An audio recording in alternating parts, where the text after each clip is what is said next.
এবং তিনি যে কথাগুলো বলেছেন এগুলো কারো শিখিয়ে দেওয়া, কারো পড়িয়ে দেওয়া এবং লিখিত বক্তব্য। এবং আরো অবাক করার ব্যাপার হলো যে তিনি যে সকল বক্তব্য বলেছেন, পরস্পর বিরোধী কথা বলেছেন, এই কথাগুলো মূলত যারা লিখেছেন তাদের লেখাপড়ার মান ভালো নয় এবং তারা খুব তাড়াহুড়ো করে এই কাজগুলো করেছেন এবং একবারও ভাবেননি। এখানে স্পষ্টতই যে হুমকি তার মাধ্যমে, মেজর ডালিমের মাধ্যমে, সেটা হলো হু ইজ মেজর ডালিম? হি ইজ এ কিলার। সে একজন খুনি। কোনো মানুষই মূলত তার প্রতি যে ঘৃণা বা তিনি যে একটি অস্থির চিত্তের অসুস্থ মানুষ এবং সেই অসুস্থতার কারণেই তিনি এরকম একটা খুন খারাপের সঙ্গে জড়িত হয়ে পড়েছেন এবং খুন করার পর তার মানসিক বৈকল্যটা এমন একটা পর্যায়ে পৌঁছে গেছে যে সেটিকে নিয়ে তিনি দম্ভ করেছেন এবং গত 50টি বছর পালিয়ে থাকার কারণে তার মানসিক যে ভারসাম্যহীনতা এটা চরম পর্যায়ে পৌঁছে গেছে এবং তিনি কোনো অবস্থাতেই সুস্থ নেই। আসসালামু আলাইকুম রহমতুল্লাহি ওয়া বারাকাতুহু। সম্মানিত দর্শক, বাংলাদেশে একজন স্বঘোষিত খুনিকে নিয়ে হঠাৎ করে আলোচনা শুরু হয়েছে। এই আলোচনার যে বিষক্রিয়া এবং এই আলোচনার যে প্রতিক্রিয়া, এটার ফলে আমাদের যে মানসিক বিবর্তন ঘটেছে এবং আমরা যে একটা ভয়ঙ্কর পরিণতির দিকে এগোচ্ছি, হয়তো এই বিষয়গুলো নিয়ে অনেকেই চিন্তা ভাবনা করছেন না। প্রথমত, মেজর ডালিম কোনো সাধারণ ব্যক্তি নন। একটি নির্মম হত্যাকাণ্ড ঘটানো একজন হত্যাকারী, একজন খুনি। পৃথিবীতে কোনো কালে কোনো জমানাতেই কোনো খুনকে বৈধতা দেয়া হয়নি।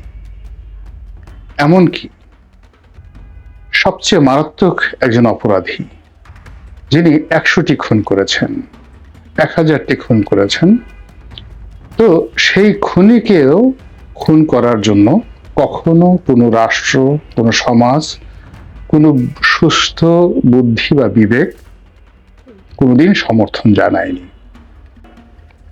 কোনো কীটপতঙ্গ, বনের হিংস্র পশু, হায়নাদের মতো হিংস্র পশু, তারাও কোনো হত্যাকাণ্ডের পক্ষে সাফাই গাইবে না। এমনকি যে হত্যাকারী, দুনিয়াতে যারা হত্যাকাণ্ড ঘটান, তাদের এই জীবনে তার পরিণতি ভোগ করে এই পৃথিবী থেকে যেতে হয়। এমন কোনো হত্যাকারী নেই যে হত্যাকারী তার কৃতকর্মের ফল এই পৃথিবীতে ভোগ না করে এখান থেকে বিদায় নিয়ে গেছেন।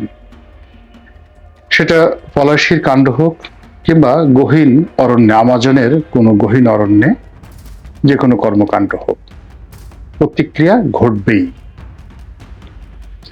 মেজর ডালিম তেমনি একজন হত্যাকারী, সর্বজন স্বীকৃত, একেবারে প্রমাণিত, এবং কোনো অবস্থাতেই তার এই হত্যাকাণ্ডের বিপরীতে তিনি বা তার আত্মীয় স্বজন কখনো কোনোদিন কোনো কালে সাফাই গাওয়ার চেষ্টা করেননি। হত্যাকারী। এখন আমরা যখন এই সমাজে একজন হত্যাকারীকে দেখার ব্যাপারে, তাকে তোয়াজ করার ব্যাপারে, তাকে তদবির করার ব্যাপারে উৎসাহী হয়ে উঠি, ইট মিনস প্রবল বেগে আমরা জাহান্নামের দিকে এগোচ্ছি। যখন সমাজ, রাষ্ট্র কোনো মন্দকে মন্দ বলতে না পারে, ভালোকে ভালো বলতে না পারে, দুষ্টের দমন এবং শিষ্টের পালন না করতে পারে, তখন ওই দেশ, কাল, সমাজ, রাষ্ট্রের জন্য আল্লাহর গজব অনিবার্য হয়ে পড়ে, ব্যক্তির জীবনে, রাষ্ট্রের জীবনে। তো সেই কারণে কি হলো, মেজর ডালিমকে নিয়ে আমার কখনো কোনো অবস্থাতে আগ্রহ ছিল না। 75-এর 15ই আগস্টের যারা হত্যাকারী, তাদের ছবি দেখা, তাদের সম্পর্কে জানা, তাদের কোনো ভাষণ, মানে হয়তো আমি সামনে চলে এসেছি ইউটিউবের কারণে বা কোনো মিডিয়ার কারণে, এক বড় জোর 10 সেকেন্ড আমি হয়তো সেদিকে তাকিয়েছি। এর বাইরে আমি কখনোই তাদের ব্যাপারে আগ্রহ বোধ করিনি। কেন তারা হত্যা করেছে, কি করেছে না করেছে, সমস্ত ব্যাপারে আমি আগ্রহী দেখাইনি, এবং এটাই আমি যতটুকু শিক্ষা লাভ করেছি এটাই আমার কাজ। তাদেরকে নিয়ে যারা গবেষণা করতে চান তারা গবেষক, তাদেরকে নিয়ে যারা লিখতে চান তারা লেখক, তাদেরকে নিয়ে যারা তাদের যে শারীরিক গঠন, যে এই শরীরের মধ্যে এমন কি আছে যেটার কারণে একটা মানুষ হত্যাকারী হয়ে গেল, এটা চিকিৎসা বিজ্ঞানের একটা অধ্যায়। কিন্তু আমরা যারা আম জনতা, আমাদের জন্য প্রধান দায়িত্ব এবং কর্তব্য হলো এদেরকে ঘৃণা করা। যেভাবে আমরা আমাদের যে বর্জ্যর দিকে আমরা তাকাই না, আমাদের সেই সমাজের মন্দ যে দিকগুলোর দিকে আমরা তাকাই না, মুখ ফিরিয়ে থাকি। পচা দুর্গন্ধ কোনো জিনিস যদি আমরা মানে সেগুলো পাই, সঙ্গে সঙ্গে আমরা নাক বন্ধ করে ফেলি, কিংবা কোনো বাজে শব্দ যদি আমাদের কর্ণকুহরে আসতে চায়, বিবেকবান মানুষ কান বন্ধ করে রাখে।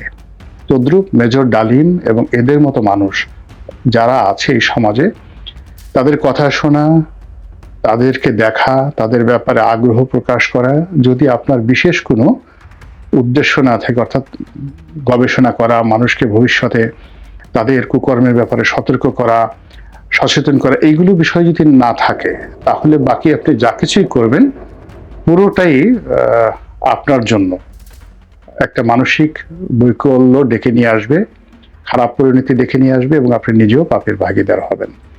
তো এই কারণে এই ভদ্রলোক সম্পর্কে যে কথাবার্তা হচ্ছে বা তার যে বক্তব্য, তার যে সাক্ষাৎকার আমি আসলে দেখিনি, তবে তাকে নিয়ে যে সকল সমালোচনা হচ্ছে, যেগুলো লিখিত আকারে ফেসবুকে আসছে, তার কিছু কিছু চৌম্বক অংশ আমি দেখেছি। তিনি যে বিষয়গুলো বলেছেন এটা বহু পুরনো, একটিও নতুন কিছু নেই তার মধ্যে। 2 নম্বর হলো যে তিনি এই সময়টাতে যে হঠাৎ করে এসেছেন, কেন এসেছেন, এটা নিয়ে আমি প্রশ্ন করতে চাই।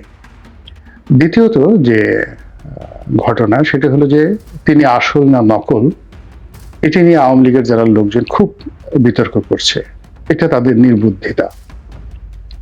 তিনি আসল না নকল এটা নিয়ে আলোচনা করারই দরকার নেই। প্রথমত হলো যে কথাগুলো বলা হয়েছে, সেই কথাগুলো নিয়ে আমরা যদি পর্যালোচনা করি, এখানে আওয়ামী লীগের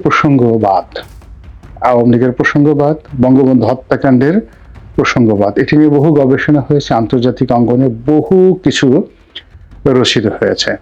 তো কাজেই এগুলো নিয়ে জনাব ডালিমের মুখ থেকে কোনো কিছু শোনার দরকার নেই।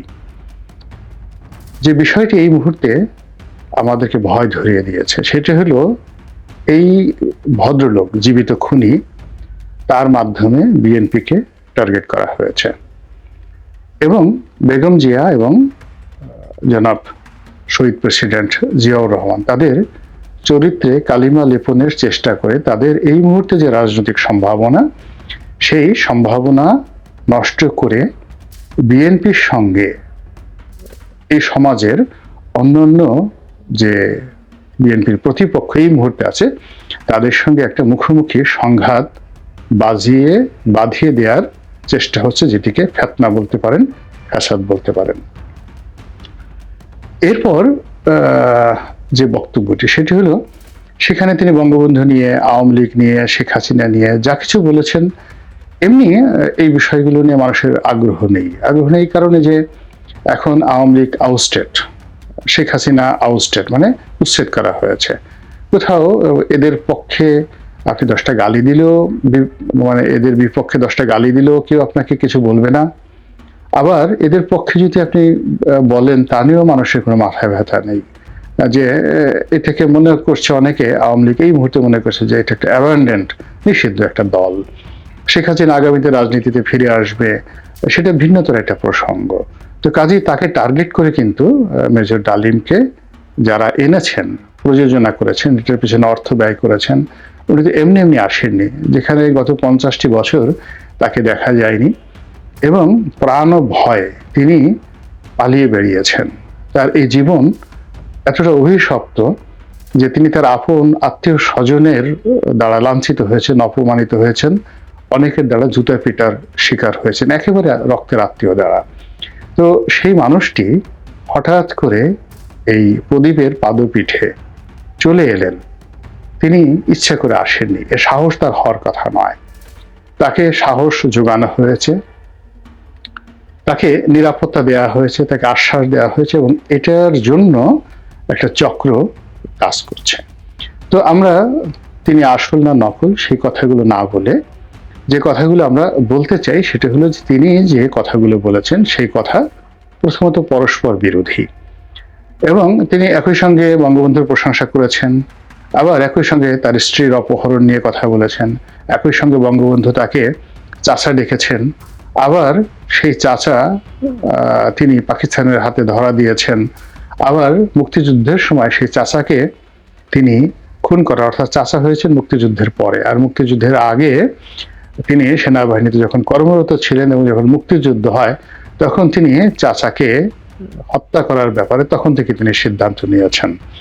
এখন যিনি পাকিস্তানের কারাগারে বন্দী অবস্থায় ছিলেন তার দৃষ্টিতে তিনি পাকিস্তানপন্থী, পাকিস্তানের কাছে তিনি ধরা দিয়েছেন, তিনি অবিভক্ত পাকিস্তানের প্রধানমন্ত্রী হতে চেয়েছেন।